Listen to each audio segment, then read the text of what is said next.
ധ്യാൻ ശ്രീനിവാസന്റെ 2 വെടികൾ അങ്ങനെ കാണാനുള്ള ഭാഗ്യം ഉണ്ടായി. സോ വെടികൾ എന്നും എന്റെ ഒരു വീക്ക്നെസ് ആയിരുന്നു. സോ ഐ മീൻ പുതുശ്ശേരി വെടി, അങ്ങനത്തെ വെടി പറയില്ല, ഫയർ ക്രാക്കേഴ്സ്. സോ അല്ലാതെ മറ്റേ വെടിയല്ല. സോ സിനിമയുടെ പേരാണ് കുടുംബസ്ത്രീയും കുഞ്ഞാടും. സോ ധ്യാൻ ശ്രീനിവാസിനെ പറ്റി പറയണ വെച്ചാൽ മാൻഡ്രേക്ക് അല്ലെങ്കിൽ junior Mandrake of Malayalam cinema എന്ന് വേണമെങ്കിൽ പറയാം. എവിടെ തല കാണിച്ചോ അവിടുത്തെ ആ പടം പൊട്ടും. അതിന്റെ റീസെന്റ് എക്സാമ്പിൾ ആണ് മച്ചാന്റെ മാലാക. സോ ഞാൻ സിനിമ കണ്ടോണ്ടിരിക്കുമ്പോൾ ഈ പടം പൊട്ടിയല്ലോ എന്ന് ആലോചിക്കുമ്പോൾ അവിടെ ഉണ്ടായിരുന്നു നമ്മുടെ അണ്ണൻ ക്യാമിയോയിൽ വരുന്നുണ്ടായില്ലേ. So what else do you expect from the Mandrake of Malayalam cinema? Sure shot bomb എന്ന് വേണമെങ്കിൽ പറയാം. അത് തന്നെയാണ് ഈ സിനിമയും. രണ്ടാമത്തെ പടം ജയിലറാണ്, അത് പറയാം.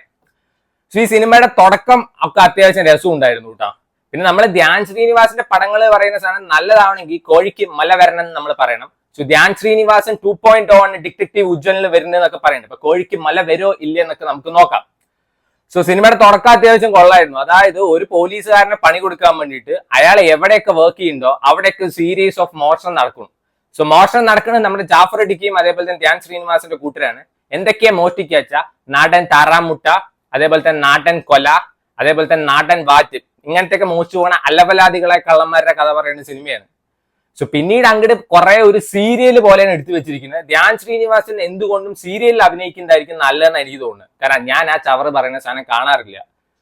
പിന്നെ ഒന്നുമില്ല ഈ സിനിമയില്. ഈ സിനിമ ഏതാണെന്ന് അറിയാത്തവർക്ക് എന്റെ പുണ്യാള നമ്മുടെ പുണ്യാള എന്നൊക്കെ പറഞ്ഞൊരു പാട്ടുണ്ടല്ലോ. എനിക്ക് തോന്നുന്നു ഈ സിനിമയുടെ പ്രൊഡ്യൂസർ ആയിരിക്കും ഈ സിനിമ കണ്ടു കഴിഞ്ഞിട്ട്, അല്ല ഈ സിനിമ റിലീസ് ആയതിനു ശേഷം ഇങ്ങനത്തെ പാടി ഉണ്ടാവുക. സോ നിങ്ങൾക്ക് സമയം ഉണ്ടെങ്കിൽ കണ്ടു നോക്കുക. പടം വന്നിട്ട് സൺ NXT അവൈലബിൾ ആണ്. സോ ധ്യാൻ ശ്രീനിവാസന് ഭൂമിക്ക് താഴെയുള്ള എല്ലാത്തിനെയും പറ്റിയ അറിവാണ്. അതായത് അച്ഛൻ ശരിയല്ല, ഏട്ടൻ ഇങ്ങനെ പടം കൊടുക്കുന്നത് ശരിയല്ല, പക്ഷെ അണ്ണന് മര്യാദയ്ക്ക് പടം കൊടുക്കാൻ വയ്യ. സോ ഒരു ആക്ടർ പറയുമ്പോൾ ഡെഫിനറ്റ്ലി ഒരു സോഷ്യൽ കമ്മിറ്റ്മെന്റ് പറയുന്ന സാധനം വേണം. അവനെ കണ്ടിട്ടാണ് പോയിട്ട് ആൾക്കാർ തിയേറ്ററിൽ പോയി സിനിമ കാണുന്നത്, ഒരു 150-200 രൂപ മുടക്കുന്നത്. ഇവിടെയാണ് അശോക് സെൽവനും ലോകേഷ് കനകരാജൊക്കെ ഡിഫറെന്റ് ആവുന്നത്. അവർ പറയുന്നുണ്ട് ഒരാൾക്ക് ഒരു മാസം കിട്ടുന്ന ശമ്പളത്തിൽ നിന്ന് ഒരു 200 രൂപ അല്ലെങ്കിൽ 150 രൂപ അവർ മാറ്റി വെക്കുകയാണ്. It's a big amount. അത് ധ്യാൻ ശ്രീനിവാസിന് മനസ്സിലാവില്ല. നിങ്ങൾ എന്തിന് സിനിമ കാണാൻ പോയി എന്നാണ് അണ്ണൻ ചോദിക്കുന്നത്.